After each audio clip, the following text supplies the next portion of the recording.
Hi, hello. In this session, we want to talk about the question which I have received about what does great training and onboarding for new pre-sales hires look like in your view.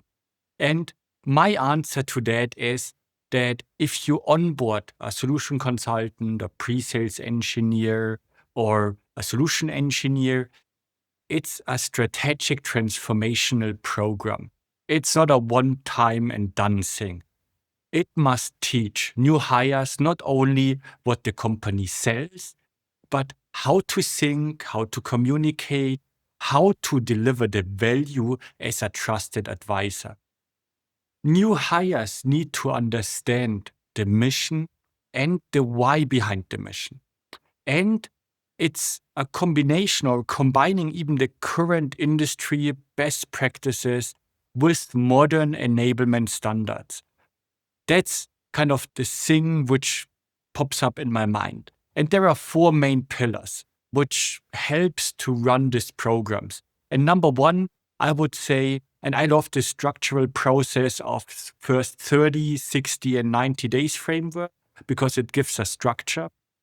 Then always this practical approach and feedback loops, the mentorship program. Then for sure you need tools and the process enablement. And then the confidence and connection building. Because in pre-sales, it's a lot about convincing somebody else about your solution. So you need to have the confidence. And if we think about the different, let's say 30, 60, and 90 days, for the first 1 to 30 days, it's the foundational program. I think the goal is to build situational awareness, establish the relationships inside the organization, and master the basics. Things like environment and the context. You need to introduce the person into the cross-functional relationships to sales, product development, service, marketing, that they have a good alignment and they know who in the organization they can ask. Then, for sure, clarify the pre-sales role, almost the RACI metrics behind what you have to do, what are the things you're doing, and that you are the technical and the business bridge across these different functions. You need to have this basic commercial awareness, how deals move through discovery, qualification, solutioning, and the buying journey. It may be different for each company. Most B2B enterprise software as a service companies run similar, but you need to understand the little notions on that. Then it's about the discovery, the value conversations. You should practice with your new employee discovery techniques using structured frameworks like the functional technical discovery framework. More information also below, or as a reference in the pre-sales mastery course, how to apply that, how to learn that. Then focus the understanding on the customer pain, industry drivers, and business outcomes. You conduct some simulations. I would say it's a good thing to simulate some discovery sessions with your manager, with your peers, and things like that. Then you should learn in the first 30 days still the product and tools. What tools are there? Do they have interactive demo platforms, content hubs? What tools you are using inside the organization? And then hopefully there is a self-paced learning experience, something like a learning management system, a LMS system with materials, video, micro courses. And you should create learning plans for the new hires that they learn from the high level until it's going down to the rabbit hole. And it's more about learning by doing. So doing your own recordings, learn how to do discovery, do it with peers. And then not to forget in the first 30 days, this cultural integration. Each team works slightly differently. In pre-sales, it's a team sport. You need to align with sales, introduce to sales, how they work, how they deliver, and then win together. You should also, and that's my personal recommendation, always assign a mentor to schedule weekly check-ins, either as a manager by yourself. The manager should be bi-weekly at the beginning, depending on the organizational structure again. But you should definitely assign a mentor with weekly trainings and open hours to ask questions. And it's all about encourage early collaboration. So say to your new employee, reach out to the sales team, give them the organization. Then the second part is the 31 to 60 days. This is, let's say, the applied practice. So you start from more a learning and getting to know to a practical, let's say, guided practice round.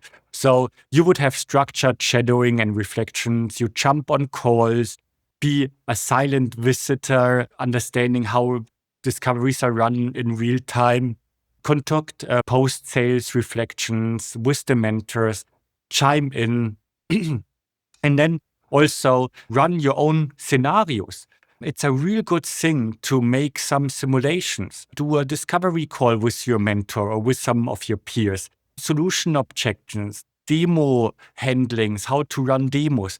And I would say, even if you're 30 years in business, and I'm still doing that, to run rehearsal sessions, best practice sessions, learn, do some activities with peers, just run a discovery session and see what can be done better.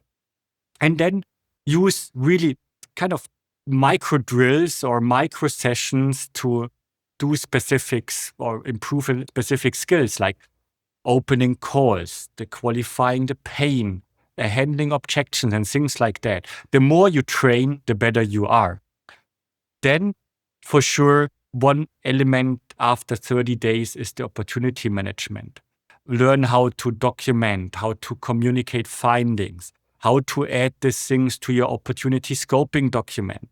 Maybe you're participating in internal deal reviews or some strategic sessions where you say, hey, what is the strategy for this account? And then maybe, depending on how fast you are, maybe if you have background in pre-sales, it's faster. You can maybe attend real customer meetings. Maybe initially as an observer, but then take over small speaking roles, a small demonstration role. It's really to build up the skills. And then the 60 to 90 days, it's you start to be independent. You demonstrate the capabilities in really controlled real-world settings. You don't want to give them a multi-million-dollar deal after 60 days, but you want to give them maybe the smaller deals or the deals which are more challenging, just to sense check what is there, what needs to be improved. And maybe you can run a full discovery or a demo. It also depends on the complexity of the organization.